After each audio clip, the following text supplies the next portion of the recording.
जीवन हमें एक मौका देता है, इसलिए जब भी सही कॉलेज चुनने का समय आए तो सिर्फ मंगलायतन यूनिवर्सिटी आपके बेहतरीन भविष्य और सर्वांगीण विकास के लिए। ये गुस्सा, ये आक्रोश, ये ज्वार उस छात्रा को न्याय दिलाने के लिए है जिसके साथ दरिंदगी की गई। दरिंदगी उस शख्स ने की जिसे वो अपना गुरु मानती थी, जो टीचर के रूप में एक हैवान था, जिसने छात्रा के साथ गंदी हरकतें की और उसे इतना मजबूर कर दिया कि उसने खुद को आग लगा दी, जिसके बाद छात्रा ने दम तोड़ दिया और इसके बाद अब उड़ीसा बुरी तरह से जल उठा है। वहाँ के जनता के आक्रोश को साफ बयां कर रही है। उड़ीसा के अंदर इस वक्त हालात बद से बदतर हो गए हैं और हर कोई उस लड़की के लिए न्याय मांग रहा है। जिंदगी और मौत से कड़े संघर्ष के बाद दुनिया को अलविदा कहने वाली बालासोर की एफएम कॉलेज की छात्रा को न्याय देने की मांग लगातार जोर पकड़ रही है और इसी के साथ ही जगह जगह पर विरोध प्रदर्शन भी किए जा रहे हैं। विपक्षी दल बीजू जनता दल ने राजधानी भुवनेश्वर में जोरदार प्रदर्शन किया। इसी के साथ ही छात्रा को न्याय देने की मांग की। बालेश्वर में 8 घंटे का बंद पालन भी किया गया। बैरिकेड तोड़कर लोक सेवा भवन की तरफ बढ़ने की कोशिश कर रहे बीजेडी के कार्यकर्ताओं पर पुलिस ने लाठी भी भांज दी। इसी के साथ ही हालात इतने बेकाबू हो गए कि पुलिस को आंसू गैस के गोले तक दागने पड़े और लोगों को रोकने के लिए पानी की बौछारें भी छोड़नी पड़ी।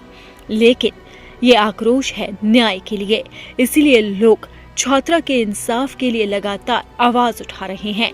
राजधानी भुवनेश्वर में बीजेडी के प्रदर्शन को देखते हुए लोक सेवा भवन के आसपास सुरक्षा बढ़ा दी गई। बीजेडी ने कहा है कि पार्टी तब तक विरोध प्रदर्शन जारी रखेगी जब तक कि पीड़ित परिवार को 2 करोड़ रुपए की सहायता राशि की घोषणा नहीं की जाती और घटना की न्यायिक जांच की घोषणा नहीं की जाती। वहीं बीजेडी के प्रदर्शन को देखते हुए अब कई जगहों को बंद कर दिया गया है। सुरक्षा के कड़े इंतजाम कर दिए गए हैं। इसी के साथ ही लोगों ने कैंडल मार्च भी निकाला और छात्रा के लिए इंसाफ की मांग की। यहाँ तक कि पीड़िता के पिता ने भी रो रो कर एक ही बात बोली कि मुझे पैसा नहीं, बेटी चाहिए, मुझे इंसाफ चाहिए। जिस जगह पर मैंने बेटी का मंडप सजाने का सपना देखा था, आज उस जगह पर मेरी बेटी की चिता जल रही है और ये चिता इंसाफ मांग रही है।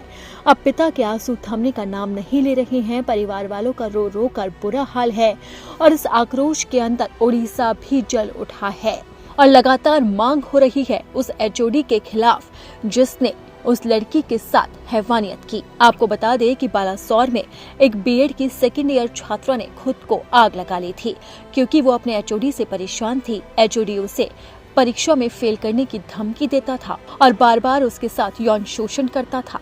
कई बार इसकी शिकायत भी की गई लेकिन प्रिंसिपल ने एक भी नहीं सुनी, जिससे तंग आकर छात्रा ने प्रिंसिपल ऑफिस के बाहर ही खुद पर केरोसिन डालकर आग लगा ली और लंबे संघर्ष के बाद एम्स के अंदर उसकी मृत्यु हो गई। और इस मौत के बाद अब उड़ीसा में न्याय की चिंगारी भड़क उठी है, जिसकी आग में उड़ीसा के कई क्षेत्र जल रहे हैं। अब देखना होगा कि इस छात्रा को कब तक न्याय मिल पाता है।